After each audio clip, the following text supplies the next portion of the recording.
रणनीतिक क्षेत्रों में अपनी तैनाती बढ़ा दी है। आधुनिक हथियार तैनात किए गए हैं और संयुक्त खुफिया नेटवर्क काम कर रहा है। तीनों सेनाएं मिलकर रणनीति बना रही हैं। करारा और सटीक प्रहार करने की कोशिश है।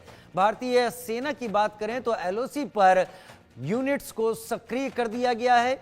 आधुनिक तोपें यहां पर लगा दी गई हैं, जो कि स्वचालित तोपें तैनात की गई हैं।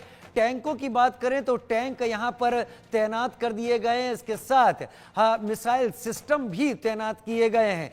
भारतीय नौसेना का एक्स हैंडल पर पोस्ट भी वायरल है। नौसेना ने लिखा #मिशन रेडी। समुद्री गतिविधियों और किसी संभावित पाकिस्तानी नौसेना की हरकत पर नजर रखने के लिए P-81 विमान तैनात कर दिया गया है। अरब सागर में मिसाइल, विध्वंसक और फ्रिगेट्स जैसे प्रमुख जहाजों की तैनाती बढ़ा दी गई है।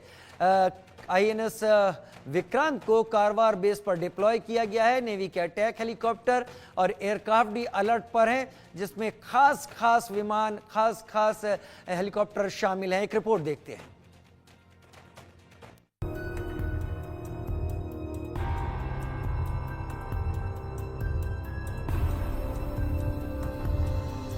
पहलगाम में आतंकी हमले के बाद अब दुश्मन को करारा प्रहार मिलने वाला है। इसको लेकर भारतीय सेना हुंकार रही है। भारतीय नौसेना का एक पोस्ट इस समय वायरल हो रहा है। पोस्ट में नौसेना ने एक्स पर लिखा है #मिशन रेडी और #एनीटाइम एनीवेयर एनीहाउ। इस पोस्ट से दुश्मन समझ सकता है कि उसका हाल अब क्या होने वाला है।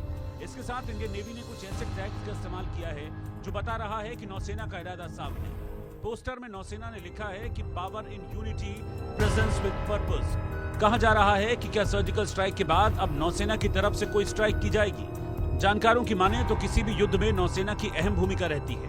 अब भारत अरब सागर में अपनी शिप को तैनात कर दे तो उस हालत में पाकिस्तान को बड़ा झटका लगेगा और उस तक ईंधन नहीं पहुंच पाएगा। कई दूसरी चीजों की सप्लाई भी रुक जाएगी। ऐसा करगिल युद्ध के समय नौसेना करके दिखा भी चुकी है। पहलगाम आतंकी हमले के बाद भारत सरकार और तीनों सेनाओं के बीच में लगातार बैठकें हो रही हैं। खुद पीएम मोदी बैठकों की अध्यक्षता कर रहे हैं।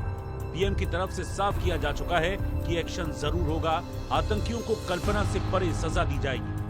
मैं बहुत स्पष्ट शब्दों में कहना चाहता हूं, जिन्होंने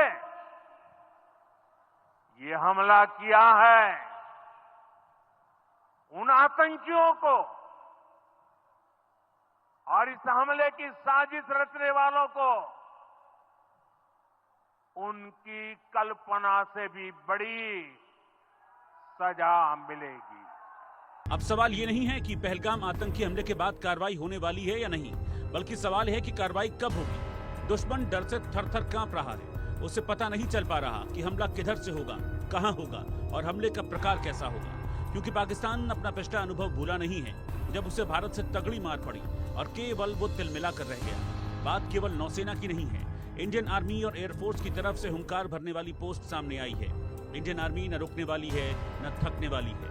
वो दुश्मनों को पटक पटक कर मारने के लिए किसी भी वक्त, किसी भी स्थिति में और कहीं भी तैयार है। पाकिस्तान में बैठे आतंकियों के खात्मे का प्लान तैयार हो चुका है। भारत पाकिस्तान तनाव के मद्देनजर भारतीय थल सेना, वायुसेना और नौसेना ने एलओसी और रणनीतिक इलाकों में अपनी तैनाती बढ़ा दी है। विशेष बल सक्रिय हैं, आधुनिक हथियार तैनात किए गए हैं और संयुक्त खुफिया नेटवर्क काम कर रहा है। तीनों सेनाएं एक साथ रणनीति पर काम कर रही हैं, जिससे किसी भी वक्त चुनौती का मुकाबला करने की क्षमता बढ़ चुकी है। तीनों सेनाओं की हालिया तैयारी की बात करें तो विक्टर फोर्स, राष्ट्रीय राइफल्स और पैरा स्पेशल फोर्स यूनिट्स को दक्षिण कश्मीर और एलओसी के पास सक्रिय कर दिया गया है। ये टीमें आतंकी घुसपैठ के खिलाफ सर्जिकल स्ट्राइक करने में सक्षम हैं। आधुनिक बोफोर्स, धनुष और K9 वज्र स्वचालित होवित्जर तोपें एलओसी पर लगातार तैनात की जा रही हैं, जो सीमा पार से हो रही गोलीबारी का सटीक जवाब देने में सक्षम हैं। मोस्ट फॉरवर्ड पोस्ट पर T-90 भीष्म टैंक और स्पाइक जैसे अत्याधुनिक anti tank guided missile system, Pinaka missile system को तैनात किया गया है। हेरोन और स्वदेशी ड्रोन द्वारा एलओसी के पार गतिविधियों पर 24/7 नजर रखी जा रही है। भारतीय वायुसेना ने अपने अलग अलग एयरबेस किसी भी तरह के काउंटर ऑपरेशंस के लिए एक्टिव कर दिए हैं। खासकर फॉरवर्ड ऑपरेशनल बेस सबसे ज्यादा अलर्ट मोड पर हैं। Su-30 MKI, मिराज 2000 और रफाल जैसे लड़ाकू विमान पंजाब, जम्मू और श्रीनगर एयरबेस से उड़ान भरने की स्थिति में हैं। अप्रैल-मई 2025 तक चलने वाला आक्रमण युद्धाभ्यास उत्तर और पश्चिमी सीमा पर वायुसेना की तैयारी को परखने और दुश्मन पर रणनीतिक दबाव बनाने के उद्देश्य से चलाया जा रहा है। हिंद महासागर में भारतीय नौसेना ने अपनी तैनाती और कड़ी कर दी है, जिसका हालिया उदाहरण INS सूरत द्वारा किया गया मिसाइल परीक्षण है। समुद्री गतिविधियों और किसी संभावित पाकिस्तानी नौसेना की हरकत पर नजर रखने के लिए P-8I पोसीडियन विमान को तैनात किया गया है। युद्धपोतों की गश्त, एयरक्राफ्ट की तैनाती, अरब सागर में मिसाइल विध्वंसक और फ्रीगेट्स जैसे प्रमुख जहाजों की तैनाती बढ़ा दी गई है। INS विक्रांत को कारवार बेस पर डिप्लॉय किया गया है। दुश्मनों के लिए संदेश साफ है कि उनके सामने अब सिर्फ मौत है और जो हरकत उन्होंने पहलगाम में की है, इसके लिए उन्हें दशकों तक पछताना होगा। इसके सिवाय उनके पास अब कोई चारा भी नहीं है। Bureau report, India news.